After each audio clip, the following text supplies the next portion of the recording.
Crash Course Live is presented by Smash It Demolition Derbies, who host Bash for Cash, Blizzard Bash, and Capital City Carnage. Online at smashitderby.com. And Stirring Dirt Racing, host of Maymania's team show at the Golden Spike Arena in Ogden, Utah. Online at stirringdirtracing.com. Reckless Abandon Derby Apparel and Derby Inc. Magazine. This is the Crash Course Demolition Derby podcast, recorded live at the FingerLakes1.com studios in downtown Seneca Falls, New York. And now your host, Chris Marquardt.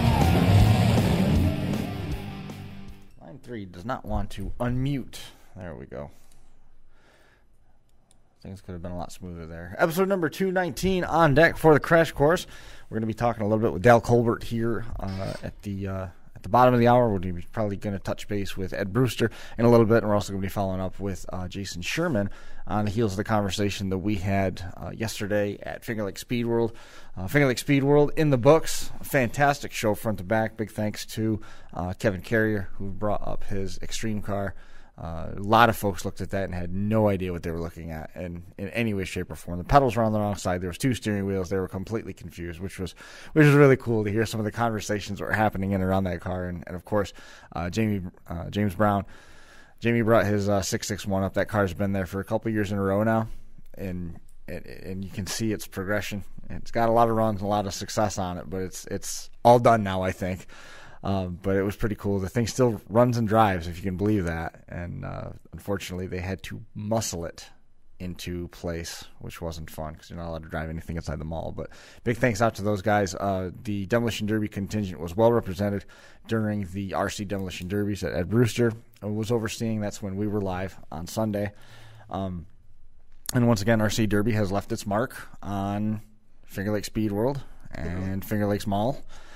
Literally, that floor will never be the same. We scrubbed on it for 3 hours using all sorts of different compounds. And one of the folks that works in the maintenance department didn't like my idea. I said, I'm pretty confident I know how to get this up off the floor. And this guy's an expert at floor maintenance, so he was all ears to see what wisdom I was about to bestow. And I said, if you just take a half gallon of Clorox and a half gallon of ammonia and mix it on the floor, it should be fine. And he just about passed out. He didn't think it was. You know what I was thinking is you mentioned you had some gas or some paint thinner, right? Yeah. You should have let it soak there for a couple of minutes and then lit it. And it would just burn the paint thinner off the top with the rubber, and it'd been like brand new. It would have been. Something along those lines. It would have been, yeah. Of course, mixing those 2 chemicals would have made chlorine gas. It was a horrible idea, but he didn't. He didn't want. He didn't want to. I mean, who's ever really been hurt by chlorine gas? I mean, it'll clear out your sinuses. It's all good. I don't think so. I think. I think like it was like on beer or anything. The floor has some pretty nasty burn marks in it. We got a lot of the residual stuff, but the floor was like that artificial wood, had that texture to it, and down in between the textures and the simulated grain, the rubber got in there and it just wouldn't come out. And there was a couple excellent runs that happened there yesterday. Jerry Brown spit a tire and was limping around for probably 45 minutes in the mod class with no rear tire on the one side and just honing on it. I think it was just barely crawling around and got the motor pretty hot. And then Ryan Davenport won the mod class, and Nate won the stock class. The brothers were driving very well. The brothers family they came in from Messina to drive. Yeah. That's crazy. And they had it won, and they kept whacking on Nate and whacking on him, just teeing off on him. And Nate had no steering. The front end had collapsed back so far that it was pinning the front wheels in place. He couldn't steer. So something happened. If the battery went dead or it lost drive or the motor burned up in the brother's car after probably 5 minutes of this, and Nate just crab walked the thing a little bit by little bit, made a hit, and never moved again. And that was it. That was enough of a hit to get him the win. So it was good for him. It was an aggressive hit by the judge's decision. It was. It was. Ed was right on top of it, front to back. Cool. So Ed's actually in transit right now. He's dropping a bunch of bodies off, whatever he had left from the show, body-wise. There was a company in York, Pennsylvania that wants to begin stocking his RC bodies, cool. Which is a big pickup for JMW as a whole. It was pretty cool. And as a result, he had to drop those off in a little outside of Harrisburg over in York. So he's going to have to be making a lot more bodies now, but it should turn into a nice step up in terms of getting another chapter open too for GMW, which is going to be good. We had a conversation, the three of us, Jim Olin, who's in charge of it, and I all had a conversation about next year and looking forward. And basically, I said, I don't know how much longer we're going to be asked to come back here because we keep staining up floors. And the woman that was in charge of them all said, it's no problem. Nobody said that you guys aren't coming back. We just got to find the right place to put you. And I said, the concrete floor down there in the empty storefront probably would have been the best place to put us this year. Because if we mark it up, you're going to put something down over top of the concrete anyway. But nobody walked away angry, which was good. Always a plus. Yeah, it's always good when people don't get grumpy. I didn't get the pre-show notes, so I don't know if you were going to hit on this or not, but there was a lot of, I guess it'd be a pretty hot topic, the show that went down in Kentucky over the weekend, indoors. Bluegrass Bash? Yeah. We've touched on this before. I mean, we saw it happen firsthand. We went and did a show for John Peck, and there was some extenuating circumstances. The show ran late. But when it got done, John had paid all the drivers. He paid us what we were supposed to be paid. Everything was taken care of. I have a lot of respect for John. For the people that got on Facebook and just blasted him, I feel there was a lot of ignorance shown. And I guess, stuff like that, in my humble opinion, is what helps to hold Derby down. I don't know how anybody could think that a promoter wants that sort of thing to happen. I mean, for people to think that, John was happy with anything that happened there, how the track was, so on and so forth, that's just, it's crazy, and that's, Chris and I have been to, racetracks where, we've seen some pretty shitty surfaces, and, I was asked to stay away from Weedsport because of it one time. And, it's just, for people to bash him the way he did, really uncalled for. There is nobody at that show that felt worse than John Peck. I guarantee you that. Nobody. But I also read that John paid out every dime that was advertised. So, you can't fault the guy. Maybe he's got to find a new crew to do it next year. I don't know the answer. I wasn't there. I didn't see it firsthand. But again, just, the bashing, that's, unless everybody that had a negative, something really negative to say, unless you're, you're perfect and, everything you ever planned and wanted to do was gone your way, then I don't really see a reason for that sort of thing. Nope. It's generally not. None of that stuff that was said about that show is going to help Derby grow or help Derby, get bigger. It was just, it was pretty shitty to see and to read. And I don't think that any of the comments that were put out there on the negative side of things, there were still compliments and attaboys and good effort and stuff like that. For the negative comments that were put out there, you're not saying anything that hasn't already been thought of, the root of what you're saying, because the people that are in charge of making sure this show does what it's supposed to do, entertain, it's an entertainment sport. That's what it is. First and foremost, it's an entertainment sport. Beyond that, yes, there's competition, there's rules, etc. But it is designed to entertain, just like NASCAR, just like any other football, you name it. It is entertainment first. So nobody there wants the stuff to fall apart. Nobody wants it to be bad. Nobody wants all these people to come in so that they can then go to their phones and bash everything. That's just not how. I don't know that I've ever met anybody in this sport or motorsports as a whole that goes into things thinking, I'd like to half-ass it today. I'd like to do an okay job. I'd like to walk out of this thing with at least 50% of the crowd happy, or at least 50% of the crowd pissed off. That's just not how it works. It's an entertainment business for the people that are watching, and they want to put a good quality product out there because it's still a business that still has to make money, and everybody left there having been compensated the way that was advertised.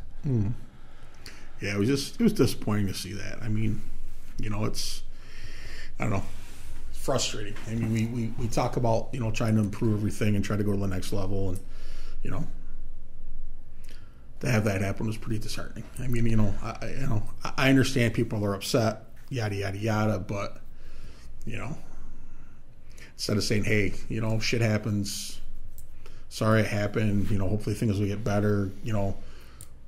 Nope, we couldn't do that. We went right to it's his fault, and he's an idiot, and yada yada yada. And there's no need for that. I mean, it's frustrating, but I just wanted to touch on that quick. Like I said, I didn't get the pre-show notes, so I wasn't sure if we were going to bring that up, but hopefully, and they're already planning for next year, so hopefully things turn around and go better for them. And we went through it. I mean, we sat there and we watched it happen, and one of the differences is when we went through it, we had 3 days worth of derby ahead of us. Mm-hmm. They had plenty of time to fix it. They didn't have that luxury of time either. Yep. Happens. I mean, it's unfortunate. There's a lot of fresh mod cars. Yeah. A lot of fresh mod cars around. Looking for places to run. Doug Willis coming away with the win in the mod class, and Chuck Roby coming away with the win in the motor swap class. Building on what Brian had just touched on regarding Bluegrass Bash, we had a gentleman contact us, I think it was last Monday, right after the show, Dale Colbert, asking a couple questions, and I invited him after he made it clear that he was going to be running this weekend. I said, well, why don't you just come on the show? Come on, and we'll have you on. So that was booked before we got through this weekend, and we were hoping to come on to celebrate a discussion about his win, but cards didn't exactly play out that way. But nonetheless, we'll be catching up with Dale in a little bit here. But before we do that, we have to get the one and only Jason Sherman on to talk a little bit more about the topic that we were following on in Auburn in Finger Lakes Speedworld. We were talking about inspectors, and he was about to reveal who they were, but I figured instead of doing that, let's make sure they're ready. And he said, I got to make sure they're ready, because the flood of text messages, they're supposed to be going to Jason about the tech inspection process. They're supposed to go through him and then get passed on to the particular inspectors. We want to make sure that system doesn't fall apart. But I trust then that you've talked to everybody, made the connections you need to, and we're going to find out who's inspecting at Road Rage on June the 2nd down in Whitney Point. Sure. Yeah. And like I said, we made just a little bit of conversation yesterday. Please do not beat these guys up with questions. Send the questions to me. I will forward them to the group. 90% of the tech questions are already in the rules. Somebody just overlooked them when they're asking a question. So I don't want to beat these guys up. Let them do their family thing and let them do their business, and we'll go from there. But first, foremost, I wanted to take the tech inspection side of this very seriously. I think personally, as a driver for over 20-some years, for me, tech makes or breaks the show. It's always been that way. I've been to shows where you go and you go through tech and you're so frustrated, and at the end of the night you might even squeak out a win, but the day itself it was like, man, today sucked, and here it is, you won. If your winners think today sucked, and then where the losers think, or whatever the case is, or who didn't make it do well. So that's something that's always been pretty serious to me. So I tried to look out for guys that I thought were going to do a good job, and would look at things probably maybe the way I would look at them, and treat the drivers with the respect that the drivers deserve, and not.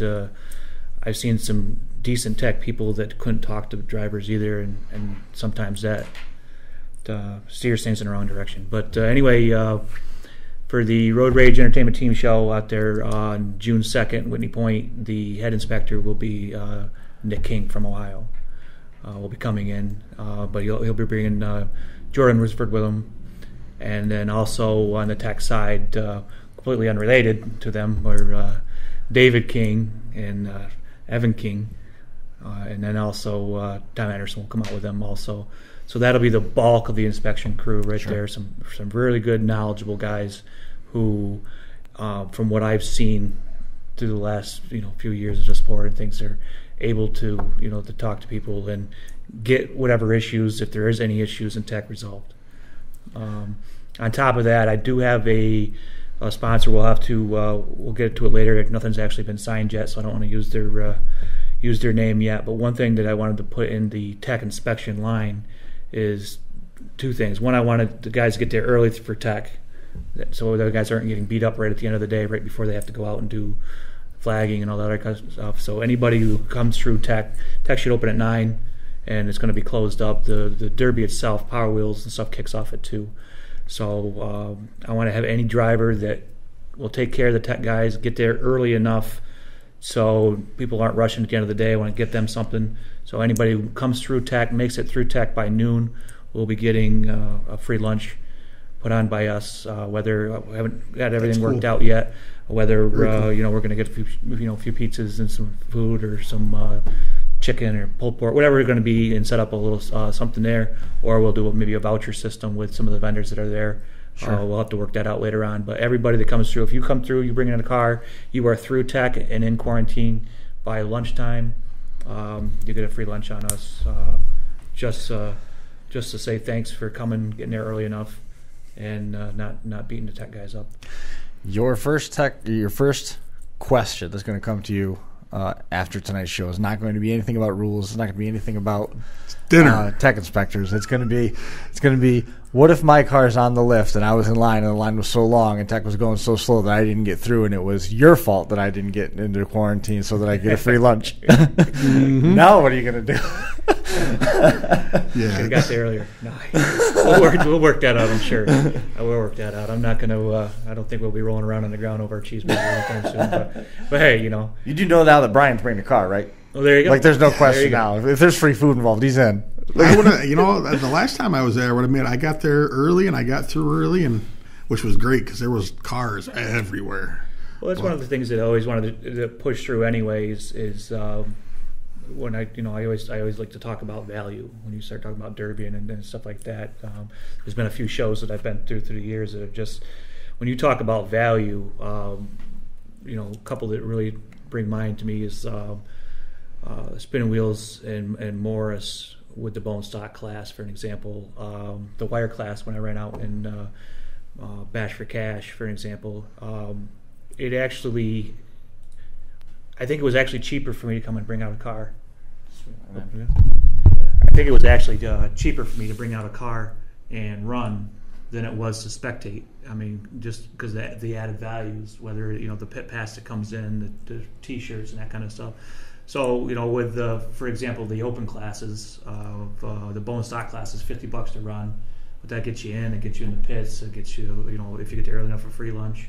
Probably by the time at the end of the day, for a bone stock class, which can literally be just something you bought for scrap, you knock the windows out, you smash, you have a good time, crush it the next day, who cares? So you really, by the end of the day, you should be able to run for free. And I'd like to bring some of that back to the derby. It's cool. And the second thing I want to put on for tech is we're going to have a small tech station, like a little fix-it shop right there at tech. It's going to have like tools, maybe some torches, threaded rods and bolts, chain, that kind of stuff. Stuff that the typical things for when a driver shows up and there's always that little thing that they forgot or something they got to change, or maybe we are doing the bone stock, which is a one and done, and I don't want to load all that crap on my truck for one and done. I don't load torches and I don't load all that kind of stuff up. Where I've gotten to shows before, and then maybe there was something that I overlooked, or they wanted something a little cut here, or a bolt put here, where this is loose, or whatever the case is. So I want to put that station right there in tech to take care of all those small things right there, so the drivers don't have to come in, find out that one bolt's got to come out, or whatever, a tank's loose, or a battery box is loose, or something silly like that, and then have to come out all the way through line again, where they could actually come up to this fix-it station.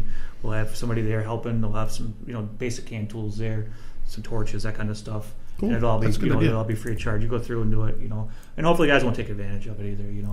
We talked a little bit about that too. But somebody comes through and they got a ton of cutting to do, then I appreciate if they use their own torches. But do it at your own pit box, and don't hold up the process for everybody else. Yeah. But if somebody does something, maybe a couple tacks here or there that shouldn't be there or need to be moved, or and with it being there close to inspection, somebody can make a little cut, and tech guys will be right there to take a look and say, "Yep, you're good to go," or not. That's a good idea. I like that. We're not making 2 or 3 trips through, and guys don't have to load up all their crap to come out, to especially for one and done shows for. If you're concerned, bring your torches because there's only so much gas and there's only so much time. Bring your own torches if you got concerns. Oh yeah, of course. And this is just like I said, but more or less for the bone stock guys, the one and done guys that are, they don't have to bring all their tools and they don't have to bring all their stuff they don't need. Just for a simple fix. Barcode scan sign out type system like at the library. Is that a barcode on the tool before it's rented out? No. Not quite that elaborate. I believe that section will be. We call him the boss. We'll be in charge of that section, and believe me, you'll want to bring the tools back. He's very good at making sure everything's done the way it should be done. So. That's cool. I like that idea. Yeah, I'm trying to think any place that we've seen anything close to that, and I can't really. Nothing I can think of. But I mean, that's cool though. I mean, there's some things you can do. You can do quick. Just pull up and get it done and get your stick or whatever. So I like that. That's a really cool idea. Well, just as a driver, I could just think of a couple times last year. One show I showed up. It was a bone stock show. I showed up with a Cadillac and a rear bumper on the back. And they had the bumper shocks were just sitting there. I just pulled the bumper off and threw it off to the side. And Tech wanted me to cut the bumper shocks off, which okay, but the problem was that I didn't bring any tools. Yeah. I didn't bring any saws or torches because it was a one and done just for fun. And he didn't have anything here. So then I'm going around, and luckily Anthony Wall helped me out. He'll let me borrow his stuff. Of course, and of course he had it. Yeah, of course. and I find that a lot too. You know how it is. If you need something, there's somebody in the pit it's going to help you out. Oh yeah. But then it's still that time running around, and it's the stress of it maybe to where if we got something right there, we could just make a quick cut or just do something, or we've had times it was. Loading the cars in the morning, still trying to put the finishing touches on stuff as we're putting it on the trailer. Then you get to the show and it's like, yeah, who's got the half-inch wrench? And everybody just looks at each other. We've had those days too. So if we can help some people out, then I think that's the way to do it. It's probably hard to believe, but at the first cruise, Jesse Keel and Sam Bando needed to borrow my torches in order to make it back through inspection. Probably hard to believe guys from Minnesota would have to cut. Yeah, I thought they were running outlaw class. They did. What did they still had to cut? What did they have to cut? What did they have to cut? I don't know, to be honest. But I remember they came over and asked if they could use the torches, and I said, "Yep, no problem." But those torches have probably never had a workout like that before or since. Oh no, I use those torches a lot. There's the hot wrench works the best. There's a lot of stuff that the hot wrench. I went years. The majority of my derby career, I never owned a set of torches. Really? It was like air chisel or a die grinder or something like that. Wow. Yeah. I did a lot of building with no torches. So once I got them suckers, I use them for everything. I've actually moved away from the torches. It seems like when growing up building cars, we used the torches for everything from, believe it or not, we used to use chains and wires to hold doors shut. Mm-hmm. You remember those days? But, yep. Oh yeah. So you use the torches to make the holes, and I find out now I just use a hole saw or a step drill, and it's just as fast in the torches. It makes a nice cleaner cut, and I ain't got to worry about the crap on the inside of the doors catching fire or whatever. Because like I said, I run those stock classes for the most part. So I still got to worry about that stuff. But I think that we use the torches probably less now than I think we ever have. That's cool. Of course, because you get more stuff. You get chop saws and you get plasma and stuff like that now. That we try not to bust the torches out too much. Yeah, I don't know. I have a plasma cutter. They're pretty neat little toys, but I haven't got one yet. Probably got to buy a MIG before I buy a plasma cutter. Yeah. Chris, when are you gonna buy me a MIG welder? I don't know. You bought Josh 3. I just like one at some point. I bought them a lot. I mean, I try to pay the people that don't like me to be my friends. How's it work? Well, Josh is still around. If you need friends, really, you just need to get you a trailer. Yep. Trailer or pickup truck. Yeah. Welder will get you there too. Yeah.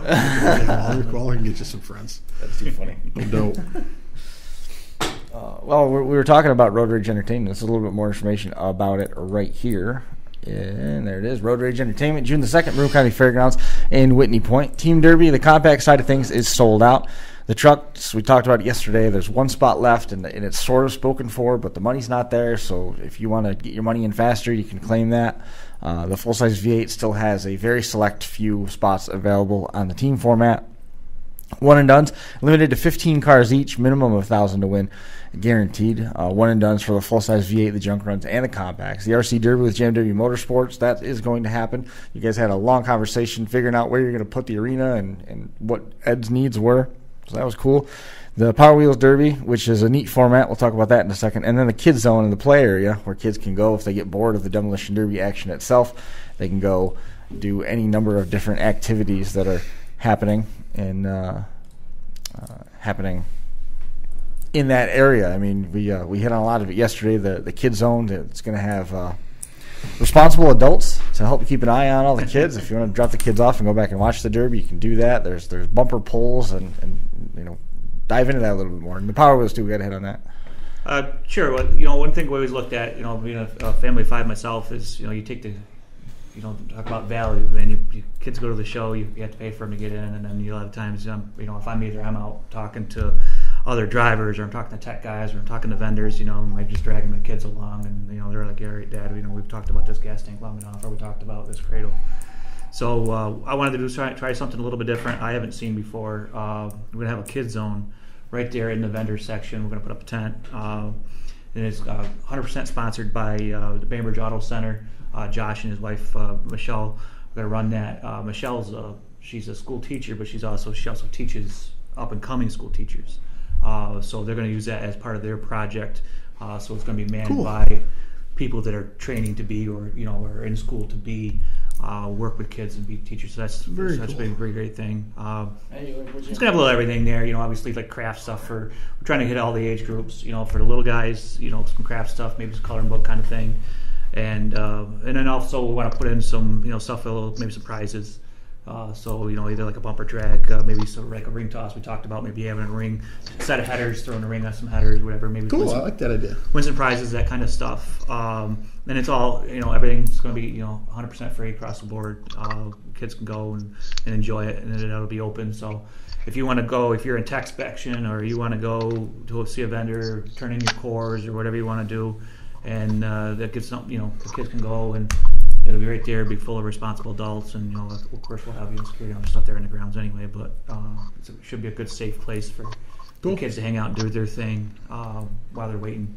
That same area is going to have the RC Derby in it, also, and we got to get with exact times and stuff. I know that's going to start. It should be before the Derby. I want to have Power Wheel start at 2, so that'll probably be right there, like the 1:30ish area. And we'll get more with Ed after that. Mm-hmm.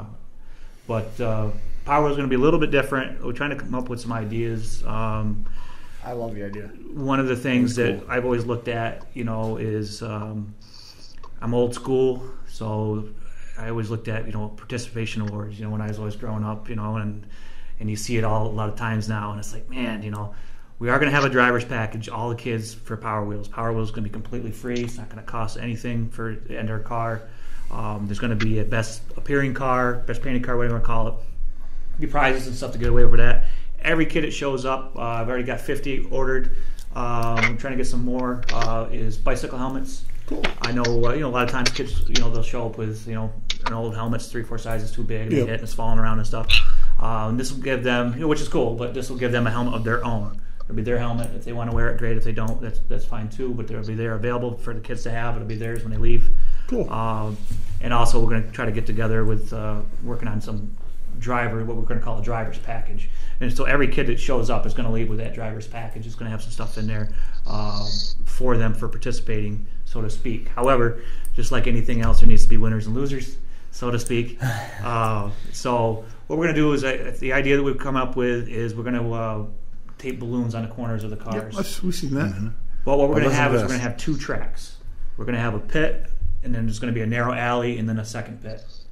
Everybody's going to start in pit A. As their balloons pop, they're just going to get corralled over to pit B. And that'll be like your B main and stuff like that over there. And we're just going to keep moving them over to the last car standing. And that'll be our winner. And, of course, everybody wins for participating, so to speak. But there will be a trophy and stuff as a Power Wheels champion. That's cool. So there will be, portion to that. So you can have tech inspectors for Power Wheels because you know there's guys that are going to be cheating up Power Wheels. I want to see what a balloon protector looks like. Yeah. I'm anxious to see what. Well, I'm sure we'll probably get there after it's dropped. Yeah, we'll have some ideas here, but we'll put the balloons on the corners. That way, kids aren't popping their own balloons trying to pop somebody else's type thing. That's cool. We'll see how it works. And maybe we can build off or do something. But that was just an idea that we kind of came up with that. We'll see how it works. One of the shows we were at, they had balloons. I can't remember. We had a couple places. I've seen balloons. I believe Florida. Yep. JC had them down the show down Florida. There, and I seen them on the. You watch all the shows. Which one was it? Jake? Yeah, pretty sure it was the JC had them down there, and then there was a show west somewhere. I can't remember where it was. That I seen had some balloons and stuff. We've seen a bunch of different things in Utah, but I was remembering. I thought it was in the Central South, where like Kansas, Arkansas, Missouri, someplace in there. And we went on one of our trips down that way, Kentucky, somewhere's in there. But they all do sometimes tend to run together. It looks like the trick is going to be to get the balloons to stay on the cars. Yeah, Gorilla tape. So we'll, however we figure that out, we'll get it done. Gorilla tape, that's the way to go. Ed Brewster joining us on the hotline. Ed is in pursuit from. I would assume now from York, trying to find Midlothian, Virginia again for the first time. Where are you in your travels, Ed? Just crossed into West Virginia, hit the Welcome Center, so perfect time in calling me. Perfect. How'd everything go? First off, dropping the bodies off at the hobby shop in York that's going to now begin stocking JMW bodies. I think that's going to be a good deal, Chris. They seem to really have a lot of people there that are wanting them, and I believe that we're going to move a lot of bodies. Is that going to turn into a White Rose Hobbies? White Rose Hobbies in York. Is that going to turn into a chapter too? Not yet. We're going to be talking about that, though. They're very interested. That's awesome. We were just talking with Jason a little bit about the Road Rage show that's coming up, and you guys had talked a couple different times about what you need in terms of doing an RC Derby. You had a little bit of a unique situation this weekend for the first time able to do the RC Derby on a wood surface, which I don't think has been done yet. No, never run wood surface before. It was definitely different. Thought at first, it would just be very slick, but I mean, it seemed like the cars were hooking up pretty good to. I think it might have been Jerry Brown lost in rubber. Yeah. Hey, of course. The tire, nothing but pure rim on the floor. Tire shredded right off, just like it was. Yeah. Just like it was a real car. It was cool. Too much horsepower. Yeah, stuff like that.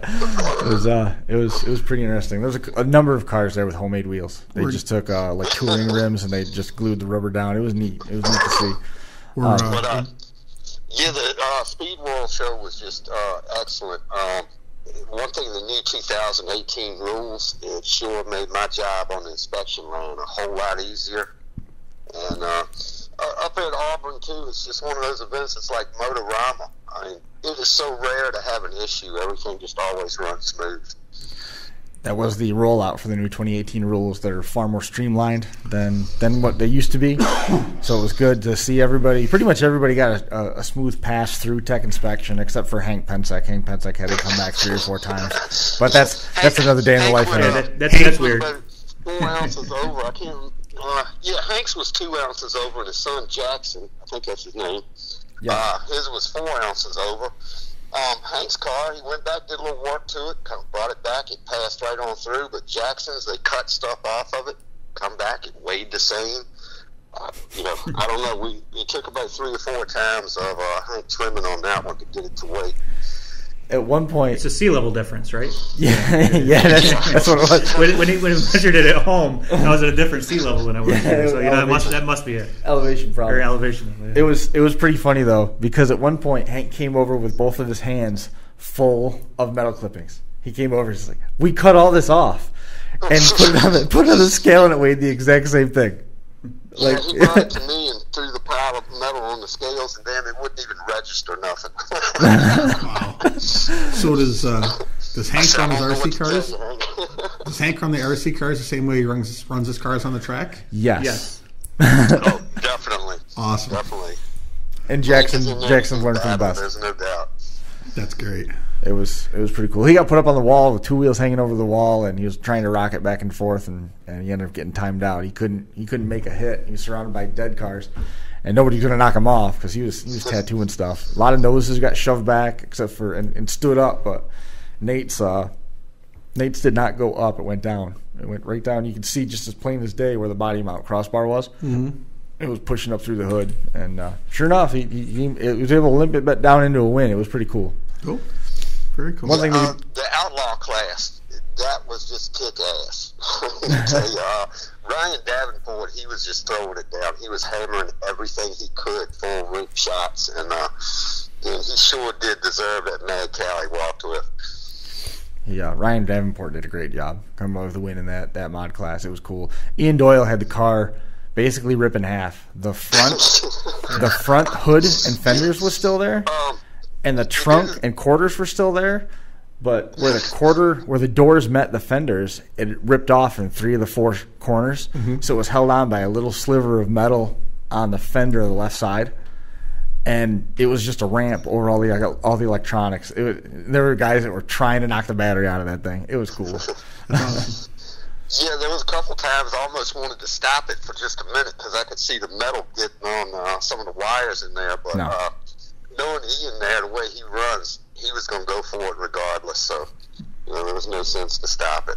Ian had a pretty good weekend too, right? Did I read that right? He did get best in show, and I had kicked his car before he even ran.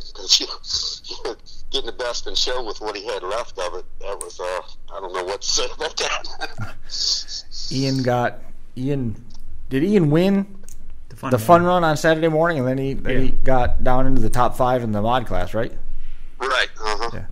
Cool. Actually, I think Ian. I don't know. I don't have my book in front of me now. I've been on the road too long. I can't think straight. But Ian did real good Saturday, and then he did a great job there Sunday in both classes he ran. So if I'm not mistaken, you're down now in Virginia until Bash for Cash. It's kind of looking that way, and I probably need that much time too. Bash for Cash. It was a great weekend. I mean, Finger Lakes Speedworld was outstanding. It was good to catch up with Ed, and I'm glad you guys were able to work together and already get some plans together for the logistics of RC Derby coming to the Road Rage show. That was definitely cool. So how many hours you got left from here, Ed? About 4? I would say probably close to 4. Yeah. Well, stay awake for it. You're gonna get to bed you're gonna get home about 10:30, which means you're gonna be in bed by about 10:35. Most likely, if I don't fall asleep in the truck sitting in the driveway. Yeah, please don't do that. Don't do that. But travel safe. It was always good catching up with you. The rules seem to go over well, and Finger Lakes Speedworld's in the book, and they've already said that they want you to come back next year. Oh, great. I'll be there. Awesome. Ed, we'll talk to you soon. Okay, Chris. Thanks for having me on, buddy. Y'all take care. For sure. You too. All right. So was Alan retired from competitive driving, or? It's funny that you should say that. He came up there, and they had a fishing tournament thing at Bass Pro. They set up a temporary, the $75 pools you can get at Walmart. Yep. On the metal frames, like 4 foot deep. During Speedworld, the last 2 years, they've had a fishing tournament for kids. You pay whatever you pay, and you get to go do a craft, and you get this little fish-shaped little zipper pocket thing, and you get to go fish. And there's this pond, this pool, that's stocked with varying sized trout that they haven't fed in 3 days. So they're dying to eat whatever you put in front of them. So they catch them, and then there's this big sublimated wall hanging that they stand in front of, and they can get their picture taken with the fish. My dad was going to take them to do that. Our podcast was at noon. The derbies were supposed to be 11 and 1. Fishing started at noon, and there's usually a pretty good line. I didn't want the derby to run too long, and I didn't want him to miss starting the other derby, and I certainly didn't want him to not do the fishing thing with my parents if he was doing it. So I didn't even bring up the derby. I didn't even bring it out. Just come, watch it, go to the mall, check out the cars, and call it good. He was up there, and he started, lamenting a little bit that I didn't bring his car. So I had a car in the van. I had a chassis, and it was one that I got off of Mike Cooley. So I told him, if you really want to drive, I'll go get it, and there's plenty of people here. It's not a problem. They'll let us borrow a battery, and you can drive. He goes, nah, it's fine. So we caught a break in the action because the Derby started late. We finished the podcast. Jason and I walked around the mall a little bit, and then we cut back through Bass Pro. The kids hadn't fished yet. They've been waiting in line for over an hour. So I got to hang out with them and did the fishing thing with them. That was about 1:30, 2 o'clock or so. They've been waiting quite a while. 1:30, 2 o'clock, they got in there. Alan caught 2 fish. Nice. They weren't huge, and he wouldn't touch it. But he caught 2 fish, and it was kind of cool. And got his picture taken with him and stuff, and that was pretty neat. And then they came back and watched the rest of the Outlaw Derby for a little bit. And then the most fun they had all weekend, the upper level of the old Stephen Barry store still has all the changing rooms. And that upper level is all built up, but there's nothing there. They had more fun running end to end, chasing around a balloon, than they had doing anything else all weekend. So, I mean, hey, they weren't in front of a tablet, so that was always good. They had a good time. Absolutely, it was fun. Speedworld was a good time. We're gonna get Dale Colbert on the line here momentarily. Any final thoughts on Speedworld? Yeah, I when I texted you, I planned on coming over, but strangely enough, I want to believe that. I had a honey-do list Saturday, and I thought I'd got enough accomplished, but strangely enough, the wife didn't think so. So that took up most of my Sunday. It's funny that you are using your wife or the to-do list as the blame, because after you texted me asking what time the show was, and I told you it was noon, Crystal texted me and said Brian won't be there. Well, the boss has spoken. I think I'm okay on the honey-do list for a little while, so hopefully I can get to a garage here pretty quick and we can start getting some stuff done. That'd be all right. Let's see what I do here. Capital City Carnage coming up around the corner. If you haven't got your fantasy team in yet, you've still got 2 weeks to do it. That's going to be March the 15th for heat draws when we go out there. Had some notes from Chris Grainer with Derby Nation. They were on the air over the weekend. Derby Tees with Derby Nation, bringing all the coverage from Bluegrass Bash. March the 16th at Capital City Carnage at the Kansas Expo Center is the first round of heats. 10 heats total. Top 2 advance. That'll give us the first 20 cars in the main event for Capital City Carnage. And then at 10 o'clock on the 17th, Limited World Constellations are scheduled, and that is also going to include the compact feature and one of the extreme class features, both of those paying $2,500 to win. 7 o'clock is the start time for the main event. That's going to have the modified feature, the other flight of extreme 2-man cars, both of those paying $2,500 to win, and the Limited World Finals paying $10,000 to win, $5,000 to the Mad Dog winner. Pretty impressive there. From there, we're going to head south. We will be going down to the Shenandoah Valley for Chaos in the Valley. The spring date is April 21st. The fall date is October 20th. There it is, October 20th. You're asking. Shenandoah County Fairgrounds in Woodstock is the place to be. Showtime 5 o'clock in April. Weld, stock, and compact classes, each paying a minimum of $2,000. The fall date is the big one, Chaos in the Valley. Monster builds, monster payouts. This was the show that was scheduled to pay $5,000. They had such good support for the turnout with the compact class. They pushed the money to $8,000 to pay out. They added $3,000 to the top. That's awesome. Which was unheard of, and it was pretty cool. All those derbies go to benefit Tom's Brook Volunteer Fire Department online, facebook.com/chaos Valley. After we do that one, we're going to start looking at the month of May, and that is when we make our annual trip out to Utah for May Mania, 2-man team show in Salt Lake City. And it's the first time that event is going to be at that awesome Spirit of 46 arena at the Salt Lake City Park. That's where the Utah State Fair is held. Awesome venue. Can hold like 10,000 people. It's a twin-tier open-air arena. It's got a beautiful view of the mountains, just like the Golden Spike did. And then they've got another event in June at the Golden Spike. And then the big one that's coming up in the middle of the summer is the Wasatch Wipeout, July 27th and 28th in Heber City, Utah. $90,000 in prize money, $25,000 to win first place. Fifth through last gets $1,000 each. $5,000 Mad Dog Award, farm trucks, front-wheel drives, passengers, all on deck there. $4,500 payout each. We're going to have Johnny Gullo on. I think he's going to be on next week to talk a little bit more about May Mania, the teams that they've got. The team stuff it's sold out in a hurry. They've got the truck teams. It's going to be a phenomenal show front to back. SternDirtRacing.com has additional details. This is the one that Brian's waiting for. He loves to do this one because Pork Chop has a cookout at this, just like the free lunch at Road Rage. Bash for cash at the Ross County Fairgrounds in Chillicothe, Ohio. Near Big Rock class, $11,000 to win. New and old iron are offered in this. Previously, it was only the 80s and newer class. Now it's open to everything. There's an old iron bonus. If an old iron car wins it, they take home an extra $3,000, or there's an extra $1,500 reserved for the highest placing old iron if the main event is won by a metric. On the flip side, DerbyTees.com's Turn Back the Clock class also has a bonus, but it's flipped. It's open to all makes and models of cars within reason. Any year, I suppose, is probably the safe way to say that, because nobody can show up with a boxcar Imperial and run. It's not allowed. Metric bonus on the line. If a metric can win that class, they take home an extra $3,000, or there's an extra $1,500 reserved for the highest placing metric if it's won by an old iron. DEC Headers Compact class, $10,000 going home to the winner of that class. That is still the richest compact show I think that we've seen in our travels. It's crazy for compacts. And then we got the Frank the Tank Old School Wire class, full-size trucks, youth compacts, compact trucks. All those have openings, $75 to enter. 80s wire class, and the street stocks are full online, smashitderby.com. And we already did Road Rage. So let's jump ahead to Father's Day weekend. Spinning Wheels Productions, June the 16th. This is the Jeffy's Fab Farm Mini Meltdown. $4,000 to win compacts. It's $4,000, $2,000, $1,000.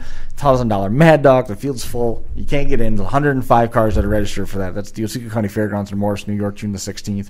There's going to be one-and-done classes that day as well. It's $500 to win, plus 75% of the entries for economy V8s, limited weld V8s, full-size trucks, compact trucks, Spinning Wheels online, spinningwheelsproductions.com, and of course, Spinning Wheels is the group that oversees annually the San Filippo Smash, which we all know that is a barn burner event. It's September and October.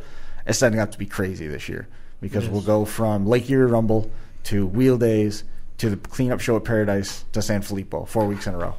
That's insane. Covering the entire state. I mean, that it hits every main hotbed through. Yeah. It's pretty cool. Does. Definitely. All right. Crazy how Derby's growing like that. Mm-hmm. Mm-hmm. Hopefully Dale's not getting too antsy. We're running a little bit late on him, but we'll be sure to give him his time here on the show. As long as I didn't break the phone. Yeah, I know. This is why we can't have nice things. First time operating a phone? I guess so. Yeah, I think the Mini Meltdown will probably be my first show I drive this year, I think. That's the plan anyway. We'll see if something comes up before that. But what are you taking, or don't you want to tell? No, actually, I probably, I'm about 99% sure BW body. I planned on. I had a Camry wagon all picked out for it. I still keep my head on you in a Camry wagon. Yeah, I've run a lot of Camrys the last few years. Hey, Dale, can I put you in? No, I was thinking, Camry wagon would be a good something for like that, but then I got the heat draw, and I don't think defense is going to be my winner there. I think I'm going to have to go offense on that one. So in order to, if I'm even going to be close to seeing the future, I think we're going to have to bring something that's a little. I think it's pretty funny that people are making their car selections based off what the heat draws were. Do you think there's going to be much left for the future? You know what I mean? Do you think there's going to be? I mean, I do. For the way the heats look. I mean, there isn't any easy heats to get to that feature. No. And to be honest with you, we look at when they did the heat draw, I drew heat 2, and I looked at heat 2 as well. There's a lot of people that I know well, builders, drivers, and heat 5 turned out to be looks like it's going to be tough too. Well, then I start looking at some of the other names in the other heats, guys that I know in the area, and that are just hammers, and they're just and well as I do. When you run up against another guy that you know is a good driver, good builder, you're not really worried about that one knockout swing. It's more of a game. Where some of these other places, so you might be the guy to beat, and all of a sudden somebody just comes up and tracks you and jumps you for the day, and you didn't see it coming. Yeah, I'd say like poker going to the casino. When you're playing with the guys, you know kind of what everybody's going to do. It's a lot easier playing poker than it is. You play against somebody you never played against before. So it'll be a pretty interesting event. And still in E2, there's a few guys. I know there's some hitters in there. So there's going to be. I don't think there's going to be a lot left in some of it, but I think that a few of the drivers stay out of trouble. Like it'll be all right. That was the one thing I liked. I mean, the only show that I can compare it to really is when I went to Coos, and I ended up, Rick Clark was in my heat, and we talked. We ran together, and then obviously I knew Danny Godfrey, And other than that, it was kind of wide open, and it was just nice to go out and not know people that I was running against. Be able to hit anybody. Yeah, I mean, it was fun. I had a lot of fun, and I mean that's what those big shows are about, man. It's so much fun to go out and just run. It is nice, and there's no hurt feelings or anything after it, and I don't know why there ever should be. It is Demolition Derby. You're supposed to hit people. Well, that's it. And and I get having friends, and you kind of is a pecking order, and who you run with and who you don't, and that kind of stuff. But on the other hand, I don't. I have no qualms about hitting friends or having friends hit me. It's all about getting together and making junk. Absolutely. Dale Colbert's joining us on the line. Do you have any friends out there at Bluegrass Bash? Not very many. I was a Lone Ranger coming down from Missouri to run down there, and ended up meeting up with a few guys to run with down there. Mad Mike from up in Pennsylvania and Mike Miller. Yeah. We all kind of stuck together, or that was the plan. We kind of got spread out all over the place, so that didn't really work out so well. You got rocked a couple times, but it didn't look like the car was hurt too bad. No, the car's actually in great shape. In the first minute of the race, I was the last car on the track, and within the first minute and a half, I was up on top of the enforcer there, blocking the gate, and up on my side there on the back of Daryl Monroe. And then about a little bit, or towards the end, or not towards my end, about the 38 minute mark, I got hit on the passenger side and flipped on my side and popped back down, and I was stuck in that great track. Well, I mean, the track's the track. We're not gonna. We've already spoke about the track, but more importantly, the rollover instance when you get hit in the passenger side like that. Did you have to refrain from the reflex of trying to put your arm out to brace your fall? Yeah, I actually did stick my arm out the window, and it felt like it was in slow motion. Right. And I did stick my arm out and then yanked it back in, and then when he backed up, I seen it later on in the video, and also on my 360 cam when he backed up, dropped me back down all fours, and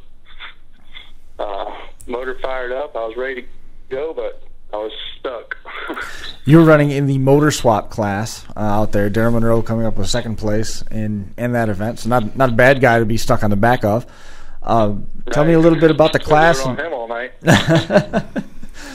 Had a good entry list out there for the event, front to back. The drivers came out and supported it, and a lot of folks enjoyed the opportunity to run there. Obviously, there's some stuff they're going to work on, but those guys are professionals; they'll get it straightened out. The division itself. How'd you come about the decision to run Bluegrass Bash and to run in the motor swap class versus running one of the heavier divisions? Don't have enough time to build a kicker car. It took me a year to weld on one of them things. No kidding. The motor swap class, I've always run the stock class and enjoy that type of build, and was watching it last year on Facebook. Of course, the hit of a lifetime. Right. It got me interested in it and checked out the rules and figured I could build a car to this, and went to apply when they had the positions opened up, and wasn't too sure on my chances to even get in, and then got a text from John Peck that I was one of the drivers that made it in, so I was pretty excited. That's awesome. You took it down there and you made the most of your opportunity. Is something that you're going to do it again? Would you go back and run it again? That division, that build rule, that entire division front to back. Yeah, I talked to John and them afterwards. I told him I'd be glad to come back next year. I'd be looking forward to it already. They were great guys to deal with. All their officials and everything treated us all good, and I really didn't know anybody with them going down there, and heck, they all treated me like I ran every one of their shows, so I was pretty impressed with that. It's good. They're good guys. I mean, we've worked with them before. They're I see good group Mike Decker was working down there. I don't know. I assume inspecting as well, but safe bet. I saw him. He had a picture out on the track as well, but I mean, it's that's a pretty heady guy to have on your inspection team. I mean, Mike knows his stuff. He's gonna keep things fair. Yeah, they had a pretty tough time. They originally had an inspection set up inside the arena, and I was about the third or fourth car to get in line that morning, and they come out and shut down the arena with the gas leak from the furnace. So then they had to regroup and first time I ever got inspected on a baseball field, which that was pretty cool. Drive out there on the turf. And yeah, I saw pictures so of that. They have challenges all day long. Please refrain from doing donuts on our baseball field. Right. That would get expensive quickly. Yeah, it would. Did you ever hear that story about the kid that did the donuts when they were putting down the new field at Hobart? No. This kid, he had a BMW, Hobart student, and he blew a bunch of donuts when they were putting down the new turf at Boswell. Boswell. Yeah, I want to call it Loman. It's not. Loman's a different field. Yeah. At Boswell, and they caught the kid, and they came up on charges. Blah blah blah blah blah. And Dad put on the credit card. His parents show up with a brand new BMW to court, and the court starts all the proceedings and everything like that. And the dad stands up and he gets out a checkbook. He says, "I really don't care about all this. Just tell me how much money you need." Wrote the check and took the BMW that was all sodded up back home and left the keys to the new BMW with the kid.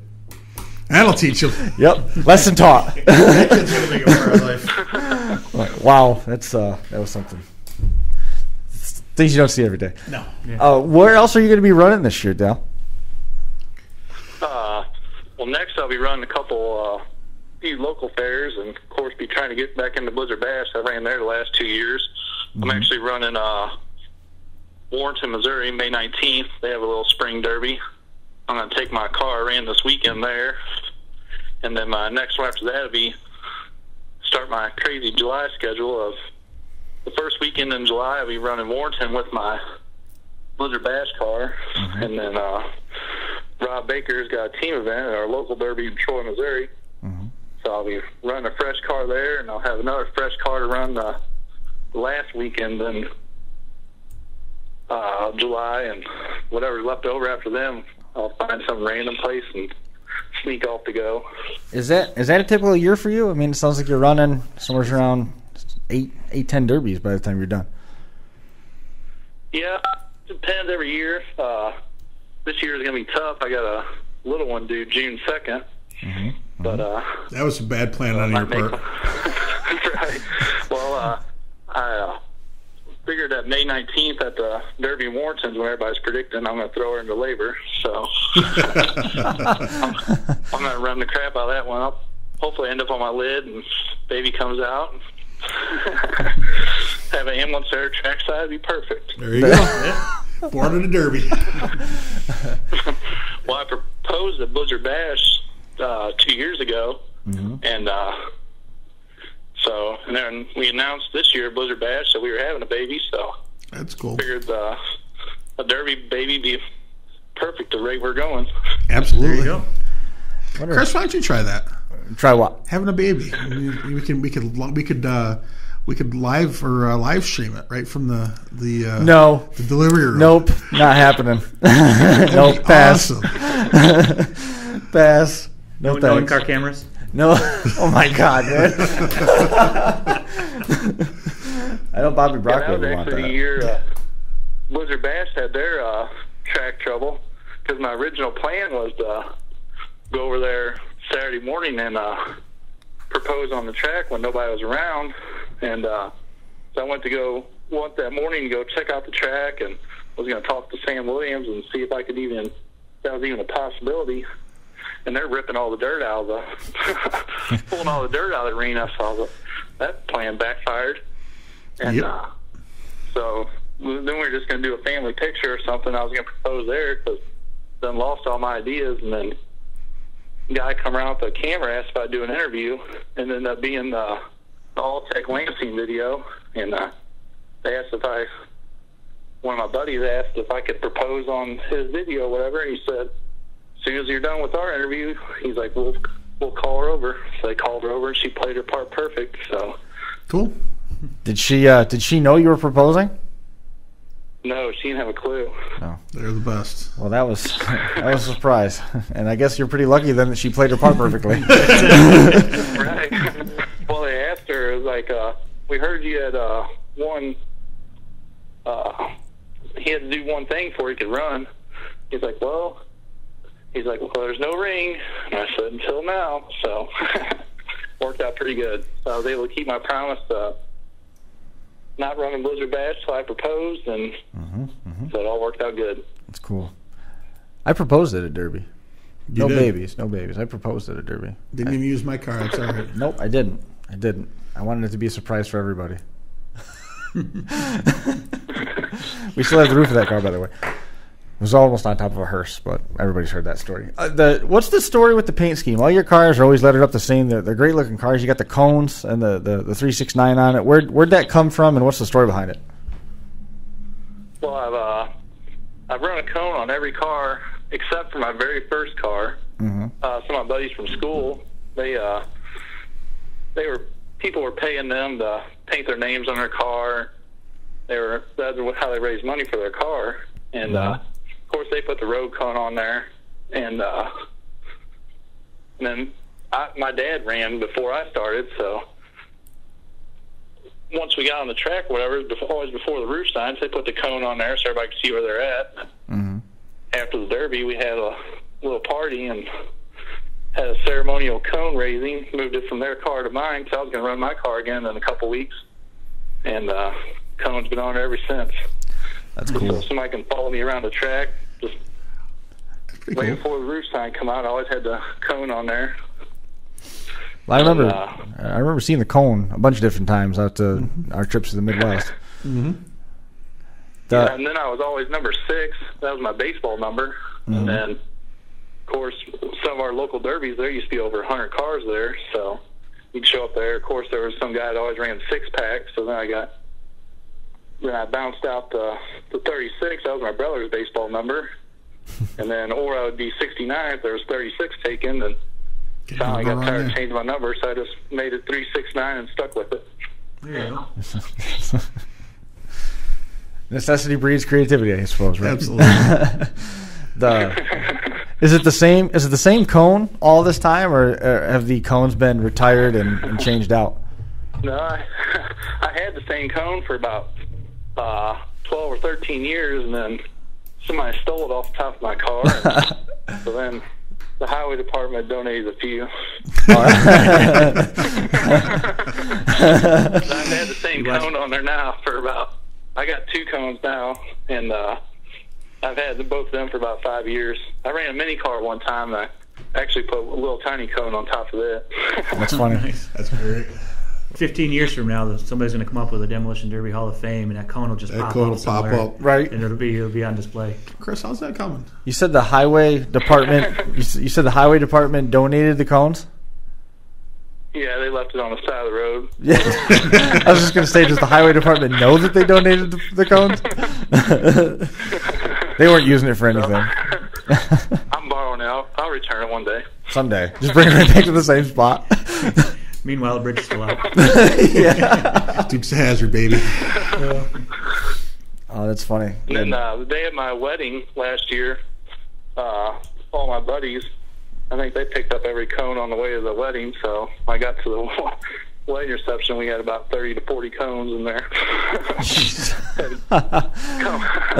Had a cone in my seat up at the bridal table and everything else. My brother bought a 6-foot cone costume he wore in there. I'll have to send you a picture of that one. Yeah, please do. I'd like to see that. The wedding reception, wedding itself, did it have any derby elements to that? We got some, it was in the middle of July last year, and I ran 3 weekends. I ran the first 2 weekends at our local shows, got married on the 3rd, went to our honeymoon, and we honeymooned out in Colorado, got back home on Thursday night. I was finally talked myself into not running our other local show. Then me and my brother got to thinking, and we started on a car Thursday night. And drove it Saturday. Stripped out car and ran Derby on Saturday. Awesome. There we go. That's cool. But there's no. It's not like you drove away in a derby car or anything like that. There's no derby cars on your cakes at the wedding itself. We just got some pictures taken with them. So Yeah. that was as far as I could get Derby related. I think she's had enough Derby in her life. Brian wanted to do that at his wedding, but he had already scrapped the cars. It's unfortunate. Yep, gone. Actually, I came home. It was funny you mentioned that. Not you bring it up. I got married in May, and the guy that was my best man got married in July, and it was the Friday before Waterloo. So, me being the, professional builder I am, I had to come home Saturday and finish building the car. It was a green Newport. And took it down. That I got from Mark Benjamin. I think I finished second or third with it. I don't remember. But went okay. Did all right with it? Did all right. You're happy with that? Not bad. Do you prefer those the metrics like what you had, or do you try and get into old iron now and again? Actually got a couple old irons. I've always ran GM cars. My 2 cars that I took the Blizzard Bash, and this last one I took the Bluegrass Bash down in Louisville. That's the only 3 Fords I've ever ran in my life. Mm-hmm. Other than that, I've always ran GMs. I got a lot of good luck with metric GM wagons, and mm-hmm. I run a bubble wagon last year. Of course, after running these Fords, getting kind of partial to them, which I thought I would never say. They do okay for themselves, and then you can put the power plant, whatever motor that you've got any place laying around, you can stuff that inside it, and you're all set to go for the motor swap class. Right, and part of the reason I always stuck with the GMs is our stock class for a while. If you ran a GM car, you could run a GM motor. Mm-hmm. So mm-hmm. that's what started and then I ran quite a few of them metric GM wagons or whatever, and I could always get them to fold up pretty good. And so I kind of stocked up on them, and then they changed the rules where you can run any car. I was still stuck on my GMs, and I was getting ready to go to Blizzard Bash, and I said, "You better not be taking a GM there." He's like, "Can you run a Ford?" So I had some buddies talk me around the Ford, and I've been very pleased with them. Yeah, a lot of people that once they run 1 or 2 of them, they become a believer. The thing is, though, in order to make the Ford what everybody likes, you got to do an awful lot of work. We've touched on it a million times that, the Crown Vic is the most catered to car in demolition derby. But do you have to do as much work? Like, we're talking about running this in a fairly stock class. What are the rules like for your hometown fairs? Not getting away from big shows like Blizzard Bash and Bluegrass Bash and stuff like that. What are the rules like for your home fairs? Most of our stock shows up until this year, we always had to leave the body mounts alone, no coal bending or tilting or anything like that. So pretty much the car you got, wasn't allowed to swap out the front end parts. There for a long time, we had to run floating cages. Now we're allowed to add some down tubes. That started this past year. Mm-hmm. And then this year we're allowed to. They keep giving us a little more and more. This year we're able to swap the body mount bolts and run some down tubes. So, but get right away from that stock class. You had to run a pretty stock car with a floating cage, and so the car pretty much wasn't allowed to do no pre-bending or anything like that. So would you rather build a heavier car, or do you like the stock stuff better? I kind of like them both. I like the stock car because I'm just like everybody in the crowd. I like to see how much a car can crunch and bend and still truck around. That's why I kind of like these Bluegrass Bash rules. We were allowed a radiator protector and a brace rear end, which you couldn't brace over the pumpkin, but you were allowed to brace the axle tubes. And so but around here, we're not allowed to do none of that. So interesting. Cars kind of crunch, radiators get crunched, get hot, and of course that's good too. You can get a couple runs out of a car as long as you're allowed to plate them. Fix-it plates are the key. Yeah, and you put them in the right places. Absolutely. One of our promoters around here, you're allowed, I think, 4 plates. Where another promoter, last year you were allowed 4 repair plates per corner of the car. So what? Wait, local derby. That's 8 on the front end. You were crazy to bring a fresh car to one of his shows, so I actually bought Bill and Simonton's car that won Blizzard Bash and took it to our local show and played it, ran it.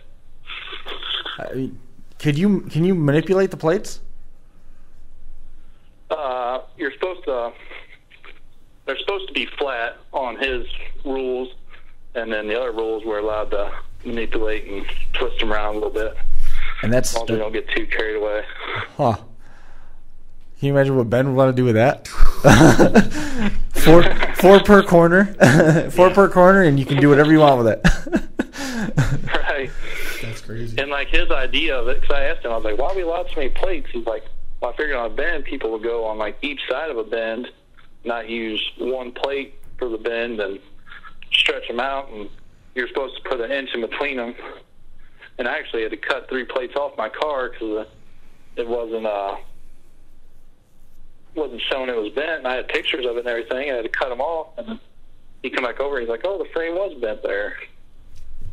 And I took some pictures. He's like, "I know how many cars you've run, so I can't go off pictures." I was like, "I don't know what these pictures are taken from." Well, I cut plates off, and he's like, "Well, you can put them back on there." I was like, "Well, I didn't bring a welder." That stinks. yeah, that's rough. Did you find a buddy that had one and let you borrow something to put the plates back in place? No, I was to the point after cutting them off that I didn't care anymore. Yeah. I just wanted to go out and have fun and trash my car. Think about the heat that put into the frame rails, trying to cut that many plates off. That's crazy. Yeah, Right. it's not good. Huh. Interesting though. Yep. It's 4 per corner. Can't even get my head around that. Like different things you could do in terms of working in that space between the front of the control arm and the back of the bumper. Mm-hmm. Or at the sway underneath. Oh man, have a field day with that. Yeah, so we planned out our year after reading the rules or whatever. I was like, there's no way a fresh car could compete against those rules. So I made sure I had a pre-run to go there, and I didn't have one at the time. So that's why I picked up Dylan's car just so I could have it. Because that was the week before my wedding also. Right. Nice. That's cool. Shows you the difference over. I was talking with Tyson one time. I was talking about why do you guys get so much money for your pre-ran cars? You know, I always wondered that. I said, you know, why wouldn't you just get a fresh car? And he was talking about, well, you can add all these fix-it plates. I'm like, fix it what? Yep. And that's it. You know, a pre-ran car is worth more than a fresh car because you can run all your plates and stuff like that, especially on metrics. And there's a few places on metrics that plates certainly help any car, but on metrics there's a few. Talk about the metric wagons that we ran quite a few of those in a day. That's what we did. We call them wonder wagons because you always wondered whether they go up, in, or down. You never knew. It seems like the backs, we just couldn't control them. They just went every which way. Now you can pretty effectively. Yeah, that was back before, you know, that was when if you notched your frame, you're an idiot. If you talked, you're an idiot. You pulled the wheel wells out, you're an idiot because you're weakening the car. You know, those were we're talking back in the early '90s. So people, it's changed a lot, hasn't it? Things have changed a lot. If you talk to somebody back in the '90s in the Northeast about notching a frame, you would have got laughed out of the show probably. I remember back in the day. When you built the tilted Vic, did you have done tilt? No, somebody had like a 78 or 79 Cadillac in their potato diggers. Always have been. The noses are pretty decent on them, but they're not. The back ends are bad potato diggers, and so they notched it. But the problem was they notched it on the bottom. Oh. Yeah. Oh no! Yeah, I think you can figure out what happened from there. Wasn't good, but I mean it was worth a shot. I mean it was some some ingenious thinking. They just were a few degrees off on their notch, but we had I can't remember where it was now. Somebody had brought like a 85 Caprice, something along those lines, and you knew it was going in the dirt. There was a little bit of paint holding the rust together. It was in bad shape, but they notched it. I'm like, man, you just got to make sure you protect that back end. We were talking a little bit. He goes, no, it's going to be fine. It's going to go right up. It's going to go right up. I did all my research. It's going to go right up. It went right up. It bent at 90 degrees at the arch, and then it went right down, right at the notch, and then behind the arches. So he was right. The bumper never got in the dirt, but the frame rail where he notched it was digging 6-inch craters. It was a plow. Wasn't good. I ran one of those 85 Caprices, and there's been one person to hit the cone, and that's because the trunk went down to the dirt, and they ramped up on it, and Shane Justice is the only one to hit the cone one time. That's cool. We went together for our final hit. I lost my front bumper, so they wanted us to go nose to nose. I wasn't going nose to nose, so they told us we can go back to back. And he was in a 70s DM, and I had my 80s Caprice with the bumper in the dirt, and I just put her to the floor going across the track backwards, and I actually tried to cut it at the last second, and he did the same thing, and he drove halfway up in there, hit so hard that I had a Grand Am seat in there, and my head snapped back, got stuck between the roof and the top of my seat. I pulled my head back down. He got us again, so I was fine with second place there. Wow. That's not good.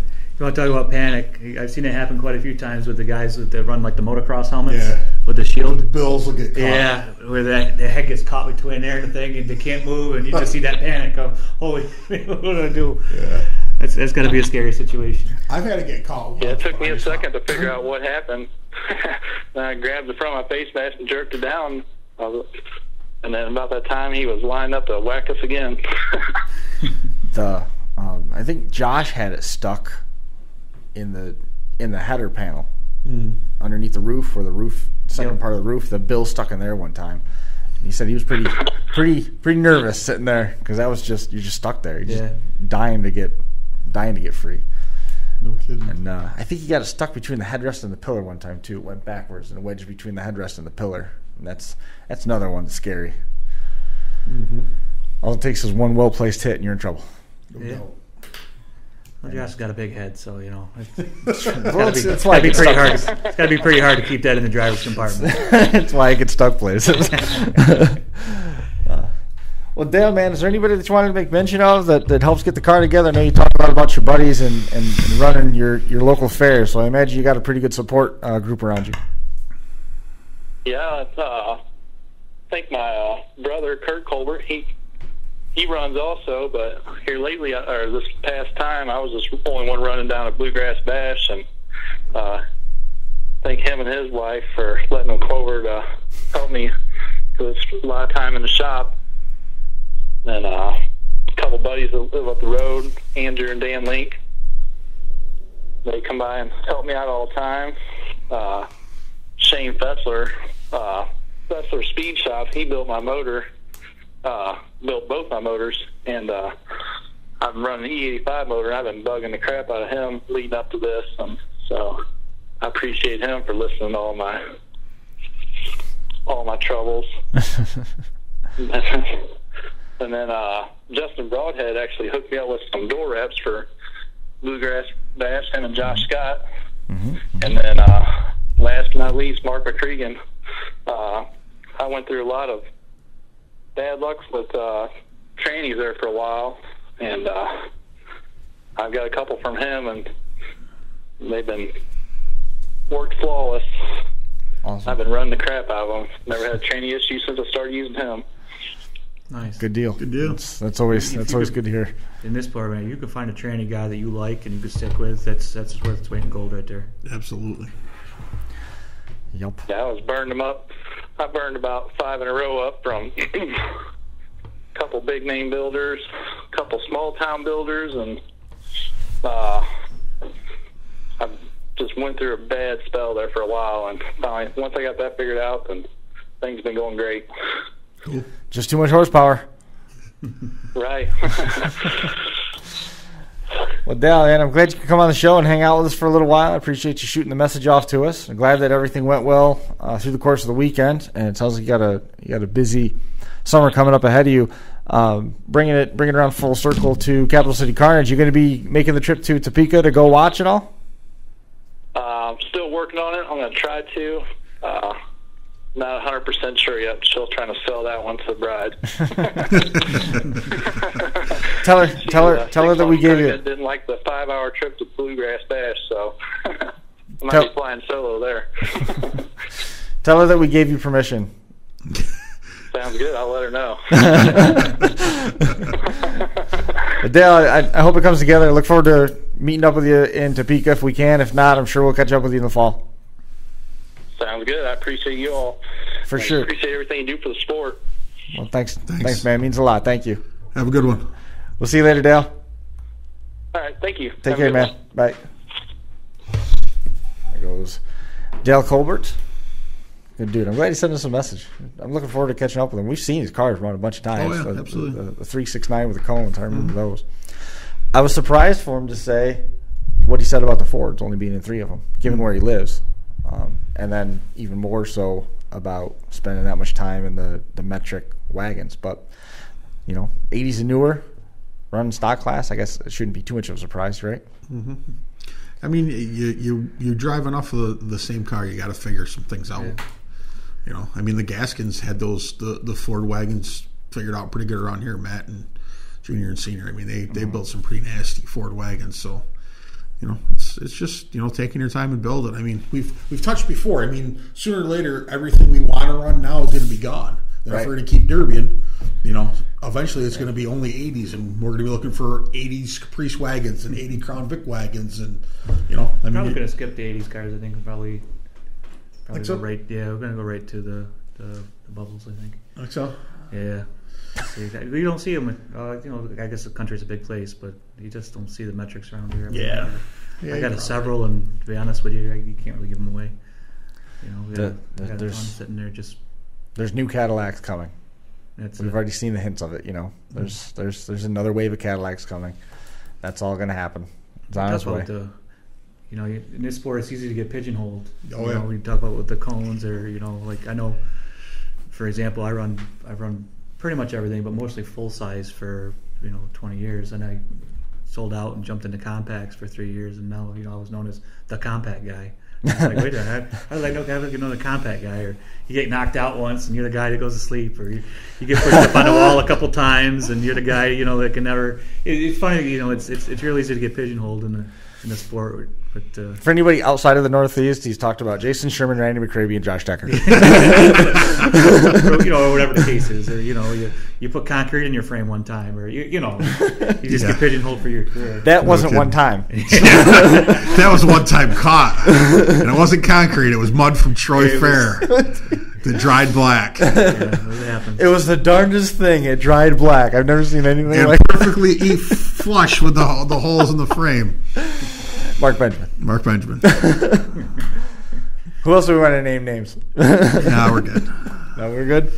Hey, if you ain't cheating, you ain't trying. Yeah, words to live by, I suppose, huh? Absolutely. What do you think, Chris Marquardt? I think 219's in the books. We're going to come back around for episode number 220. Look ahead on Monday. We're probably going to be catching up with Johnny Gullo, looking at Capital City Carnage, and we're going to be getting more information out there about that, the Fantasy League. Make sure you jump online. It's right in the comments, right below the show post on Facebook. You can't miss it. Jump right on there and get your team submitted. That's going to do it for this one. It's going to wrap up Crash Course number 219 from the North Park building here at Academy Square. We'll be back next week. Thanks for watching.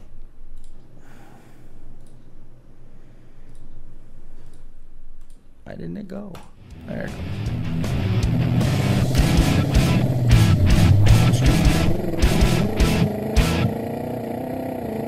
The Crash Course Live is presented by Smash It Demolition Derby, who host Bash for Cash, Blizzard Bash, and Capital City Carnage. Online at smashitderby.com. And Stirring Dirt Racing, hosts of May Mania's team show at the Golden Spike Arena in Ogden, Utah. Online at stirringdirtracing.com. Reckless Abandon Derby Apparel, and Derby Inc. Magazine. This is the Crash Course Demolition Derby podcast, recorded live at the FingerLakes1.com studios in downtown Seneca Falls, New York.